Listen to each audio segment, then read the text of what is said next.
a king's coronation or a queen's coronation. Fascinating, perhaps even inspiring. We feel something greater than.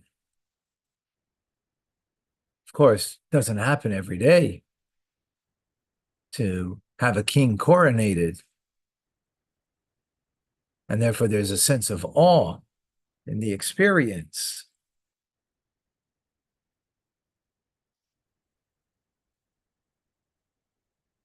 The truth is, we're all kings, queens, and we're all coronated,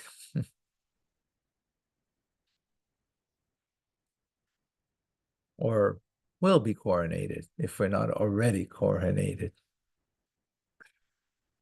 Welcome to Tanya today. I'm Rabbi Ronnie Fine, coming to you from Chabad Zich and Kadeshim in Montreal, Canada, where it's a privilege and a pleasure to share with you the Tanya. We conclude today the 17th letter.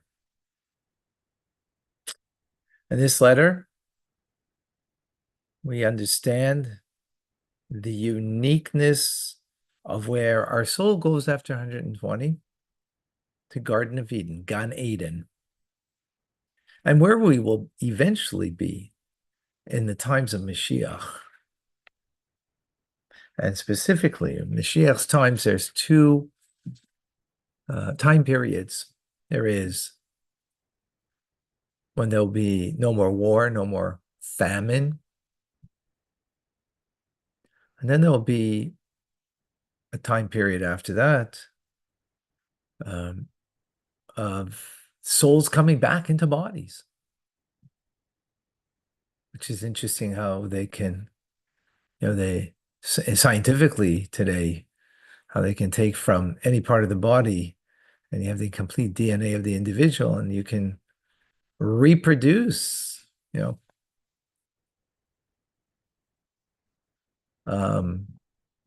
and clone. I don't think it's exactly the same idea, but there's a similarity there, which is intriguing. In any case,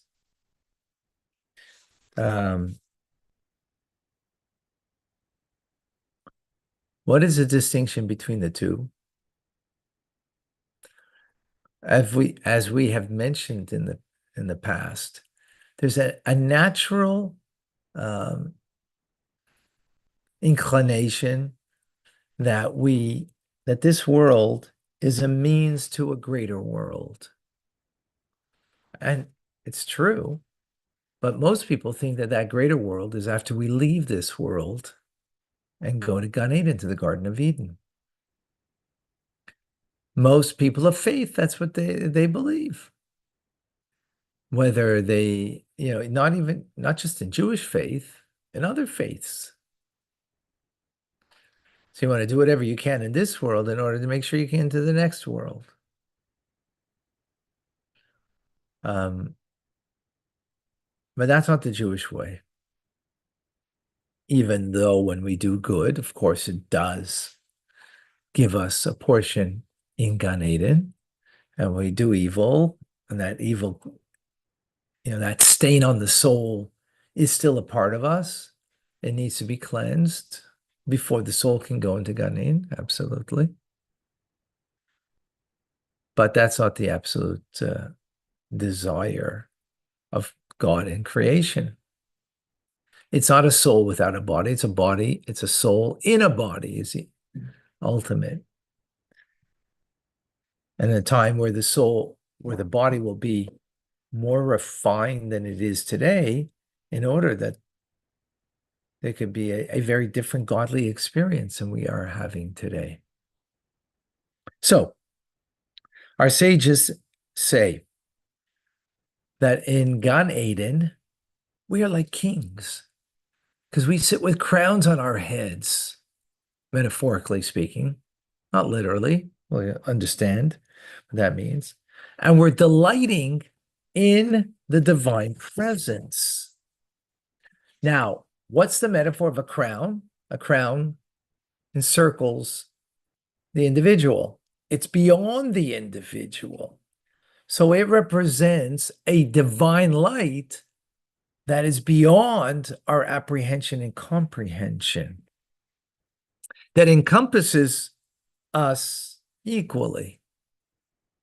So in the divine order, it's called Kesser. Well, Kesser means crown.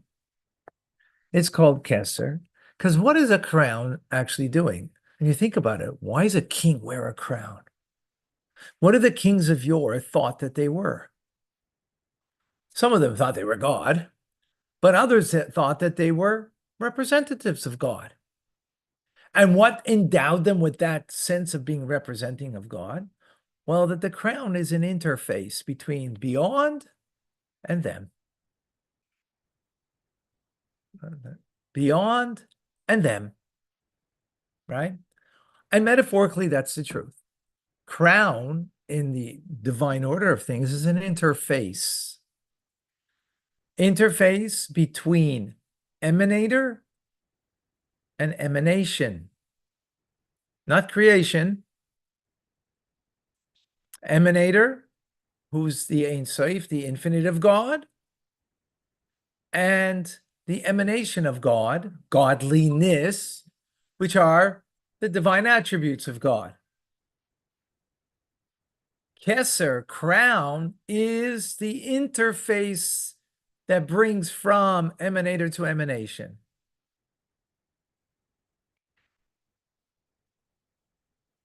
That clear? Bringing from the infinite of God into the emanation. Now, what does that mean over here?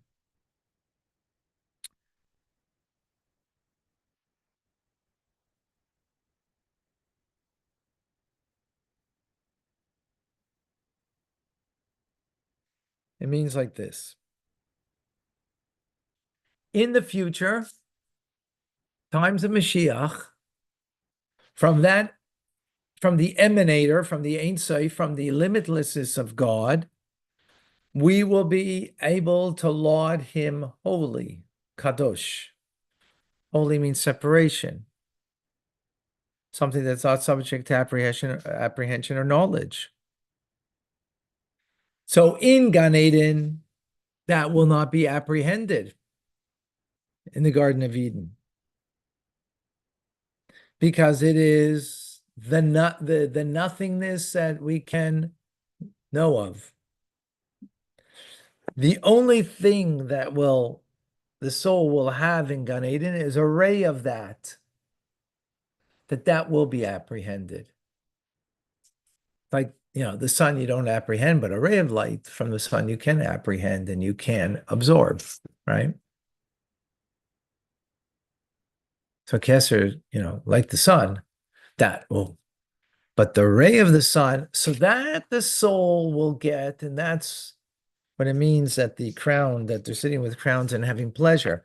They're having pleasure from the crown, right? But a ray of light that comes from the crown. That's what the soul, not the crown itself. Crown itself is that intermediary, is that interface that allows the soul to have divine pleasure. However, at the same time, that's the soul itself in Garden of Eden after we finish our time here. But the soul in a body, that the soul will come back to a body after it's been gone from here, right? Tchias HaMesim, resurrection of the dead. The soul comes back into a body that is more refined. And in that refined body, that which in Gan Eden the soul could not endure, the level of Kesser itself, right? The crown itself, the soul in a body that has now been refined, it will be able to have the revelation of that godliness then, more than in the Garden of Eden. That sounds counterintuitive. Sounds paradoxical. You would think the soul is more sublime, that it could contain in it, maintain and apprehend greater levels of divinity, but no, it can't. It's the soul in a body, not the soul in the body the way it is today, because our body is not purified. Our body has desires of its own, lusts of its own. In times of Mashiach, it won't be that way. So how do we understand that? So there's a concept at the beginning, the loftiest level is wedged in the end. So what's the beginning? The beginning is Kesser, the level of Kesser, crown, that's beyond. And where's that wedged? In the very end, meaning this physical world. So it's in this physical world, a soul and a body. That's where the highest point is wedged, the highest point in the lowest point. This is likewise also the final deed, the last stage of creation, this physical world, is the final deed, was the original thought, the first thought. Think about it. You want to build a home, you will have the vision of the home the way you want it. That's your first thought. But in fact, it's the final deed. For that, you got to dig deep to create a foundation. You got to pour a foundation. You got to do all the roughing. Then close the walls, and so all of that. So, because in the beginning thought will be the final deed, meaning the original thought of God, that the Ein Sof should express itself. It's going to be in the final deed, which this world is where the deed is, where the action is, right? Now, before you can get to that lofty level in Tchias HaMesim, in the resurrection of the dead, that we will have that level of Keser, the interface, the intermediary of the crown, that becomes, intermediary means it has a bit of what's greater than it and that which is lower from it, so then it can serve as an interface, right?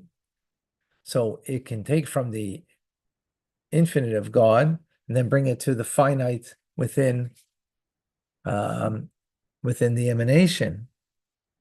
So it has that power, and it will then bring that level to us again in the time to come. But before we can get there, you have to go through Gan Eden. The soul has to go through Gan Eden. And then it can get from the lower level to the higher level. From Gan Eden to resurrection. Now, with this we conclude. We started off with a verse that is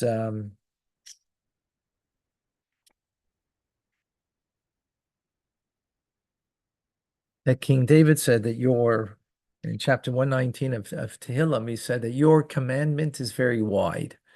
Not your commandments, but your commandment is very wide. In reference to the commandment of charity. Why very wide? Why not very lofty or profound?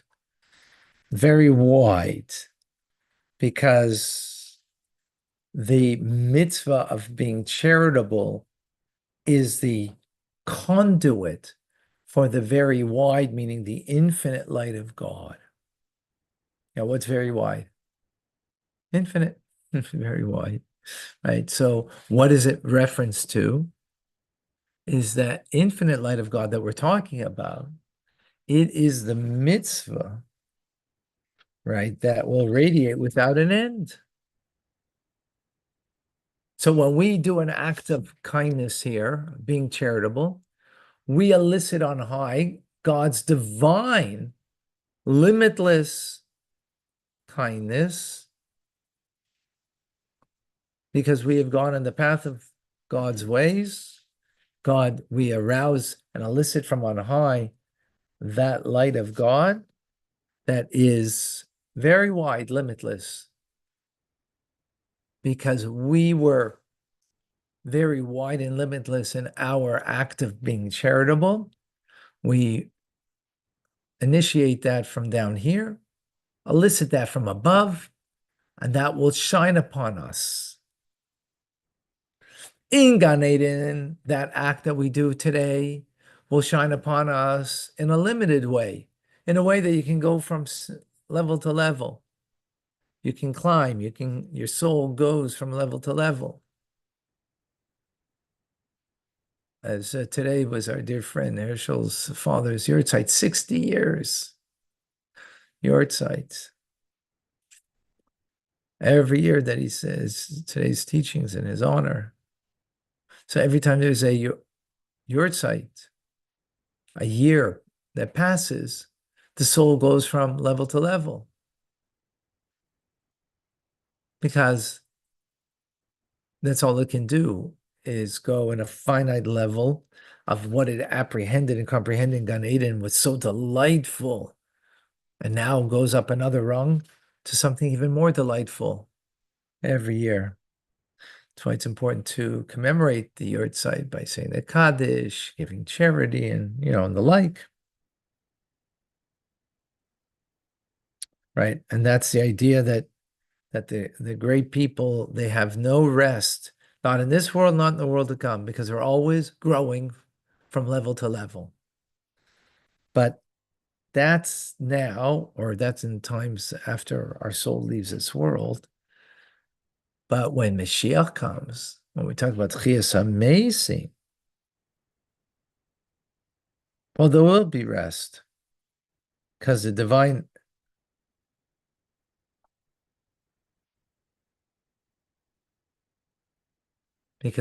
light of God that will radiate the world then will be God's essence, not a ray of light that you can go from one ray to a higher ray, like one day the sun is shining, but it's only, 18 degrees outside.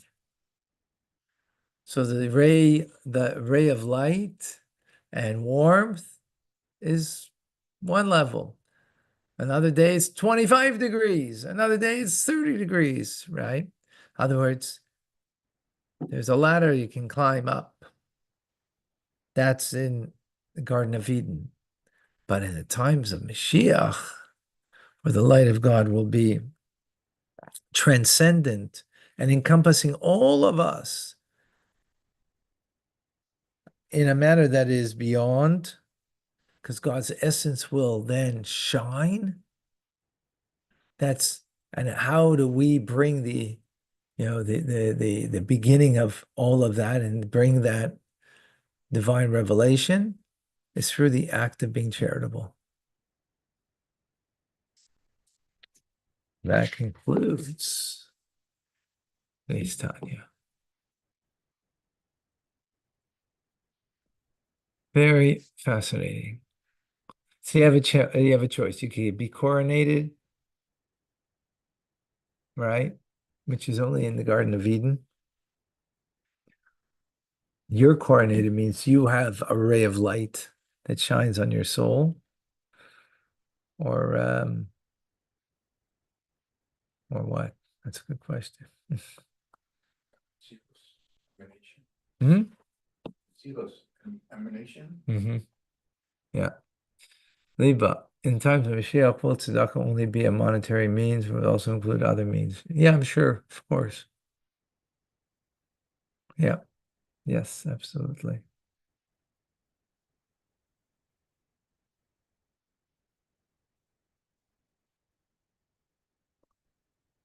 All right. Folks, Rambam. Amazing. I'm Rabbi Ronnie Fine, coming to you from Chabad Zech in Montreal, Canada, where it's a privilege and a pleasure to share with you the Tanya.